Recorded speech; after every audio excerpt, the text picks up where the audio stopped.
देखो छात्रों, आज मैं आपको कक्षा 10 की संस्कृत गद्य भारतीय कवि कुलगुरु कालिदास नाम पाठ को पढ़ाने जा रहा हूँ। जैसे है, महाकवि कालिदास है संस्कृत कवि नाम मुकुटमणि अस्ति। महाकवि कालिदास संस्कृत कवियों में सर्वश्रेष्ठ कवि हैं। सर्वश्रेष्ठ कैसे हो गया? इसमें मुकुटमणि अस्ति लिखा ना, जैसे मुकुट में मणि सर्वश्रेष्ठ होती ना, मुकुट में मणि लगी अगर तो सर्वश्रेष्ठ माना जाता है ना। इसी तरह है, महाकवि कालिदास संस्कृत कवियों में सर्वश्रेष्ठ कवि हैं। न केवल भारत देश से, केवल भारत देश के ही नहीं अपितु समग्र विश्व से उत्कृष्ट कवि सुसार एक तमु अस्ति, बल्कि वह विश्व के संपूर्ण कवियों में एक है। तस्य अनवद्य कीर्ति कौमुदी देश देशांत प्रशस्तानि। तस उसकी अनवद्य कीर्ति कौमुदी, उसकी कीर्ति चालनी देश देशांतरों में फैली हुई है। भारत देशे जन्म लब्ध्वा सो कवि कर्मणा त्यो वाणी अलंकुर्वाण है। स न केवलम भारतीय कवि अपितु विश्व कवि इति सर्वे आदृते। भारत देश से जन्म लब्ध्वा, भारत देश में जन्म प्राप्त करके सो कवि कर्मणा अपने कवि कर्मों से देववाणी को अलंकृत करते हुए स न केवल भारतीय कवि, वह केवल भारतीय कवि नहीं बल्कि विश्व कवि इति सर्वे आदिते, लेकिन उनको विश्व कवि के रूप में सभी लोग सम्मानित करते हैं। विश्व कवि कहते हैं, विश्व कवि के रूप में सम्मानित करते हैं। वाग देवता आभरण भूतस्य प्रथित यस्य कालिदासस्य जन्म कस्मिन् प्रदेशे काले कुले च अभवत् किं च आसीत् तज्जन्मवृत्तम् इति सर्वम् अधुनापि भवत् कोटिं नास्ति। वाणी के देवता के आभरण स्वरूप या वाणी के देवता प्रथित यश है, अपने यश को प्राप्त करते हुए कालिदास का जन्म कस्मिन् प्रदेश से, किस प्रदेश में, काले किस समय, कुले और किस परिवार में हुआ। किम चासी तज्जन्मवृत्तम, और क्या था उनके जन्म का वृत्तांत। इति सर्वम अधुनापि विवाद कोटिम नातिक्रामति, ये सब आज भी विवाद का कारण बना हुआ है। नातिक्रामति, इसका सुधार नहीं हुआ है। इतर काव्य इव कालिदास आत्मज्ञापने स्वकृत सुप्राय घृतमौन एवास्ति। इतर कवि दूसरे कवियों की तरह कालिदास आत्मज्ञापन में, अपनी कृतियों में प्राय घृतमौन के प्राय शांत रहे हैं। अन्य अपि कवियस्तन्नाम संकीर्तन मात्रात एव स्वयं वाचम धन्याम मत्वा मौनम लभन्ते। अन्य कवि भी उसके नाम मात्र लेने से ही अपनी वाणी को धन्य मानकर मौनम लभन्ते, इसका अर्थ है माने शांत रह गए हैं, शांत हो गए हैं, चुप रह गए हैं। अन्य भी कवि उसके नाम को लेने मात्र से ही अपनी वाणी को धन्य मानकर चुप हो बैठ गए हैं, शांत हो गए हैं। तथापि अंतर्बहिः साक्ष्यम अनुसृत्य समीक्षका कवि परिचयम यावत् शक्यम पृष्ठवन्ति। फिर भी अंतर्बहिः, अंदर और बाहर के साक्ष्यों का अनुसरण करके समीक्षक कवि परिचयम, कवि का परिचय यावत् शक्यम पृष्ठवन्ति, जितना हो सका प्रस्तुत किए हैं। फिर से सुन लीजिए। फिर भी तथापि, फिर भी अंतर्बहिः साक्ष्य अनुसृत्य, अंदर बाहर के साक्ष्यों का अनुसरण करके समीक्षक कवि परिचय यावत् शक्यम पृष्ठवन्ति, समीक्षक कवि का परिचय जितना हो सका है प्रस्तुत किए हैं। एका जनश्रुति अति प्रसिद्धास्ति यया कवि कालिदास विक्रमादित्यस्य स भारतनेषु मुख्यतम इति ख्यापिता। एक जनश्रुति, जन माने लोग, श्रुति माने कहावत, लोगों के द्वारा कही जाने वाली कहावत। एक जनश्रुति, एका जनश्रुति माने एक कहावत अति प्रसिद्धास्ति, अत्यधिक प्रसिद्ध है यया कालिदास विक्रमादित्यस्य सभारत्नेषु मुक्तम इति ख्याप्तः।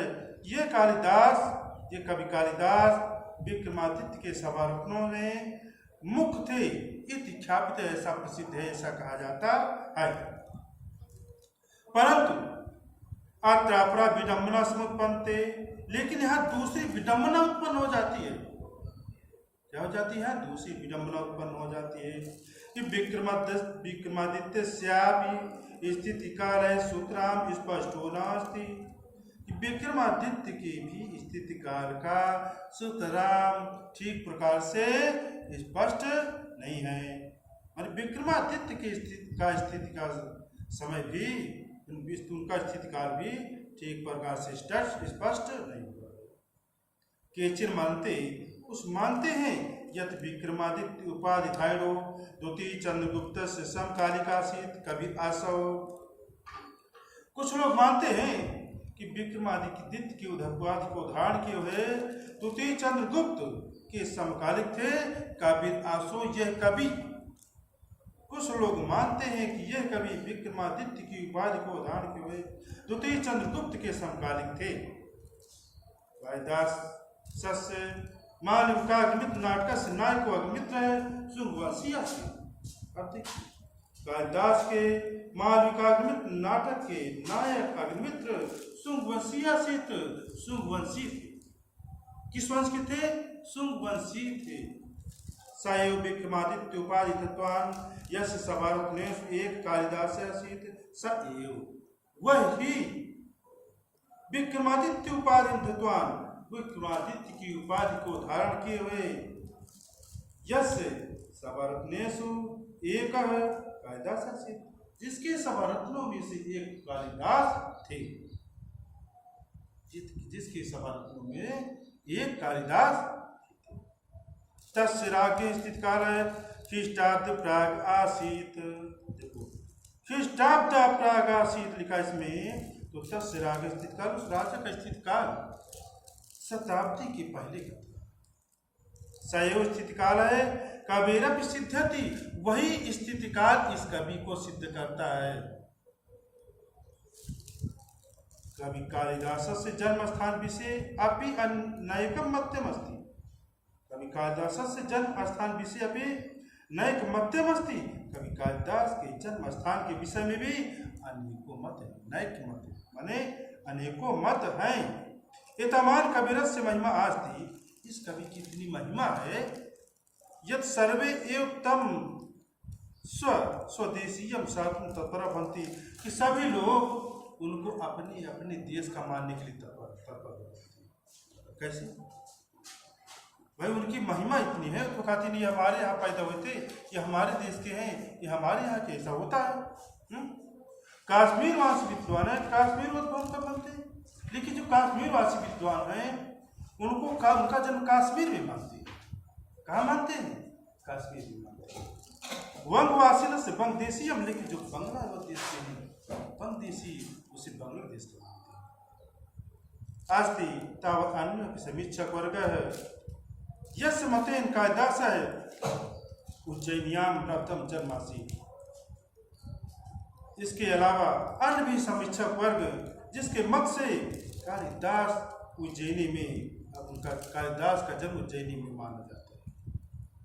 कुछ समीक्षकों को उज्जैनी प्रति कबीर अतिशयो अनुराग मंदन पुष्णाति, लेकिन उज्जैनी के प्रति कवि का अत्यधिक प्रेम इस मत को इस मत को पुष्णाति माने पुष्ट करता है, यही माना जाता है।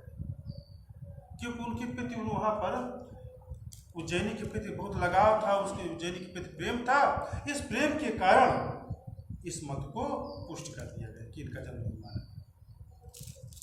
देश कालादेव, देखो देश काल देव, देश कालव देव, इस काल को देश कालात एव माने देश काल से ही कालिदास उलस आप ही स्पष्ट पक्षो न उपलब्धते। देश काल से ही कालिदास के कुल का स्पष्ट परिचय नहीं उपलब्ध पाता, नहीं प्राप्त। देश काल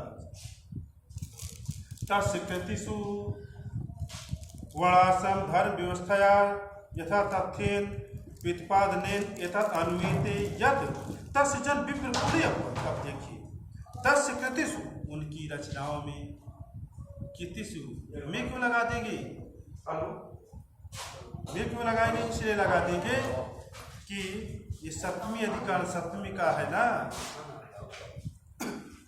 तो उनकी कृतियों में वर्णाश्रम धर्म व्यवस्था का जिस तथ्य से प्रतिपादन हुआ है, एतत् अनुमीत, इससे अनुमान लगाया जाता है यत तस्य जन्म विप्रकुलो, कि तस्य जन्म विप्रकुले अभवत, कि उनका जन्म ब्राह्मण परिवार में होता है।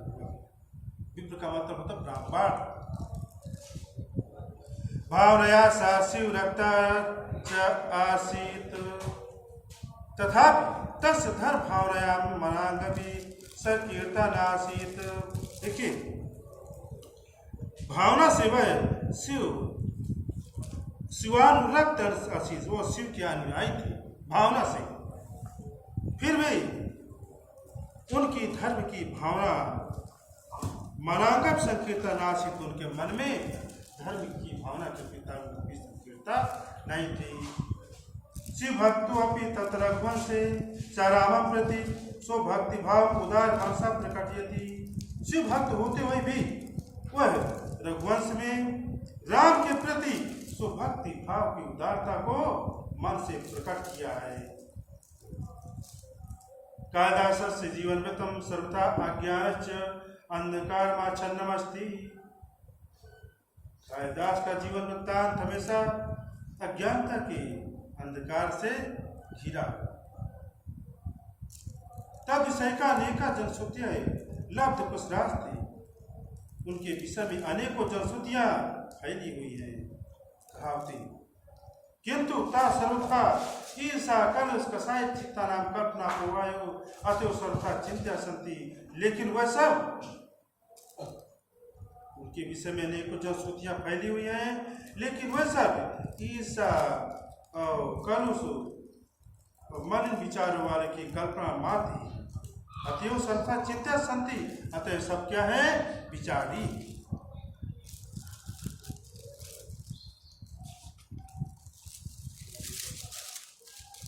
कालिदासस् नवोन्मेष शालिन्या प्रज्ञायाः उन्मीलनं तस्य क्रतुष नास्तीति कश्चित् शुद्ध्या परोक्षम। कालिदास के नए नए भाव को विकसित करने वाली बुद्धि का विकास उनकी रचनाओं में पाया जाता है। ये किसी भी विद्वान के से छिपा हुआ नहीं है। संस्कृत काव्यस्य विविधेषु प्रकारेषु स्वकौशलं प्रदर्श्य सर्वान् अति नाथ कवि शिष्यते। संस्कृत काव्य के विविध प्रमुख प्रकारों में अपनी कुशलता को प्रदर्शित करते हुए सभी अतीत और अज्ञात आने वाले, बीते हुए और आने वाले कवियों में गिने जाते हैं। रघुवंश कुमार संभव चतुर्थ महाकाव्यम ध्रुवम। रघुवंश और कुमार संभव ये तो उनके महाकाव्य, मेघदूत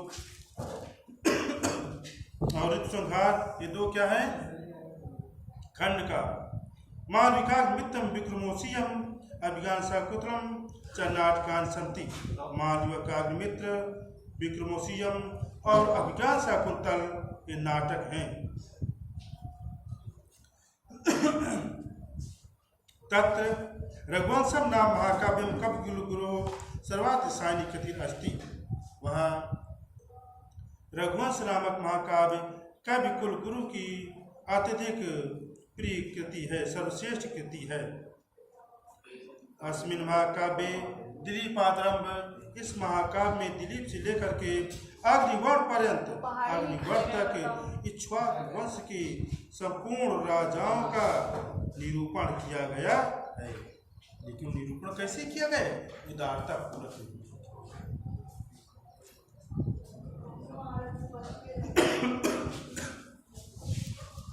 एकोनविंश सर्गात्मक महाकाव्यम रमणीयार्थक प्रतिपादकं सत्सचे सामहृदयं सतत आहाद्यति। 19 सर्गों वाला यह महाकाव्य सुंदर अर्थ को प्रकट करने वाला और सभी के हृदय को हमेशा आनंदित करने वाला है। कुमार संभव स्वामी कार्तिकेय से कुमार संभव में स्वामी कार्तिकेय के जन्म का वर्णन है।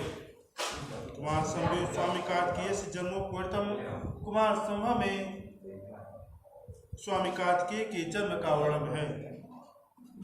इदमपि काव्यम, यह भी काव्य 18 सर्गात्मकमस्ति, यह काव्य 18 सर्गों तक। इस काव्य में कितने सर्ग हैं?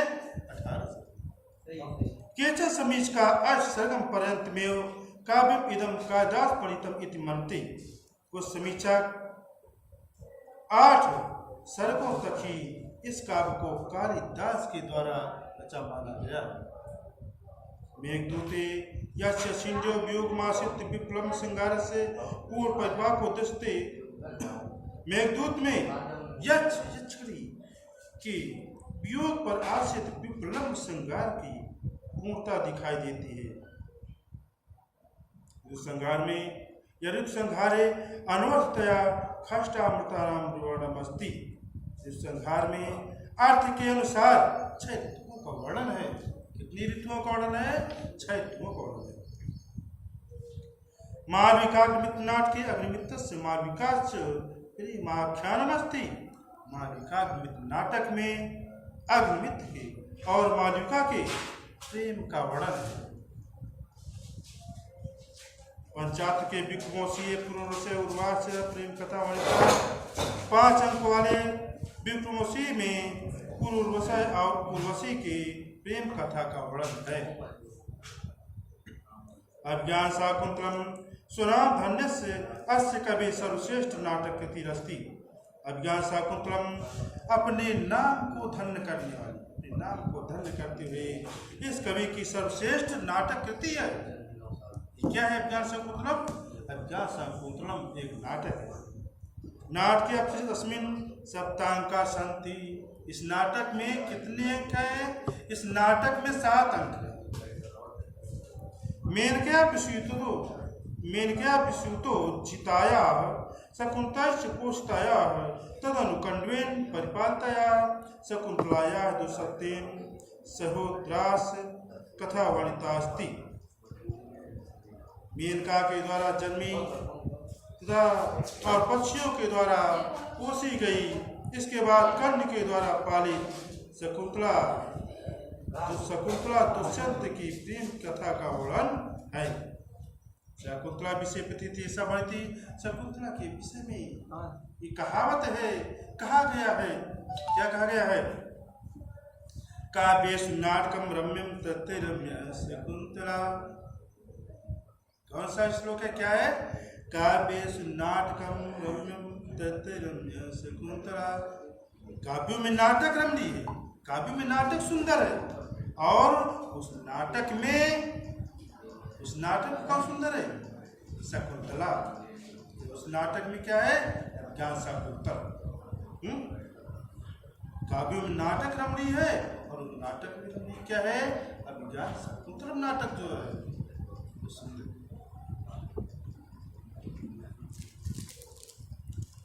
एतन्नाटकम प्राच पौरस्तम समीक्षकै बहुप्रशंसितम। इस नाटक की माने पूर्वी तथा पश्चिमी समीक्षकों ने उसकी बहुत प्रशंसा की।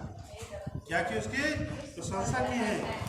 वस्तुतः कालिदास मूर्धन्य भारतीय कविरस्ति। वास्तव में कालिदास सर्वश्रेष्ठ भारतीय कवि हैं। एक कृतिषु काव्योचित गुणानाम समाहार दृष्टे। एक तरफ से उनकी कृतियों में काव्य की उचित गुणों का समाहार दिखाई देता है, अपरश्च और दूसरी ओर भारतीय जीवन पद्धति में सर्वांगीणता वहां सुशोभित होती है। काव्योत्कर्ष दृष्टि तस्य काव्य सुमानो मनसय सूक्ष्मभूति इंद्र धनुष कश्यप सहदेश चित्तम आतुर पारती। काव्य की श्रेष्ठता की दृष्टि से उसके काव्यों में मानव मन रूपी सूक्ष्म अनुरूपी रूपी इंद्र धनुष, सूक्ष्म अनुभूति रूपी इंद्र धनुष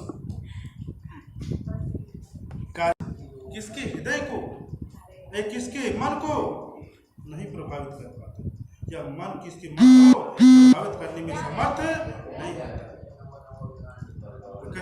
प्रकृति भी सो जड़तम विहाय अपनी जड़ता को छोड़कर सर्वत्र मानव सहचरी आचरती प्रकृति अपनी जड़ता को छोड़ करके मानव की तरह आचरण करती है। रघुवंशे दिग्विजयार्थ पृष्ठितस्य रघो समादरम वनरक्षा प्रसून पृष्ठवी संपादयन्ति। रघुवंश महाकाव्य में दिग्विजय के लिए प्रस्थान किए हुए रघुकुल के रोगों पर वृक्ष फूलों की वर्षा करते हैं। रघुवंश महाकाव्य में दिग्विजय के लिए प्रस्थान किए हुए रघुकुल के लोगों पर वृक्ष फूलों की वर्षा संपादित करते हैं। मेघ